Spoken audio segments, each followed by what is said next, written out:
Salam hörmətli izləyicilər, əziz biologiya sevərlər, sizinlə Dövlət İmtahan Mərkəzinin çoxhüceyrəlilər, yarım mollusklar və bulmayaqlar tipinə aid fəaliyyət blokunun izahı ilə qarşınızdayıq. Birincisi, şəkil həşəratların hansının dəstəyə aid olduğunu müəyyənləşdirin, onların faydasını nəzərə alıb cədvəli tamamlayın.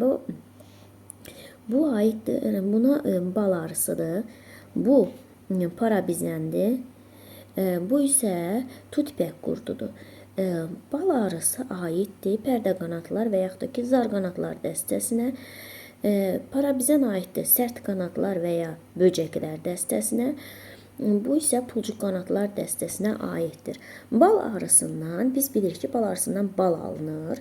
Bir də arı mumu alınır, arı mumu alınır və bu isə onlardan müalicə məqsədi ilə və digər məqsədlər üçün istifadə olunur. Yəni, baldan qida kimi də istifadə edirik.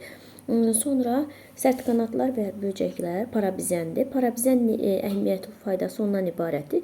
Yetkin və fərdidə, süfrəsi də bitki parazitləri olan mənələrə qidalandığı üçün ona qarşı bioloji mübarizədə istifadə edirik bundan.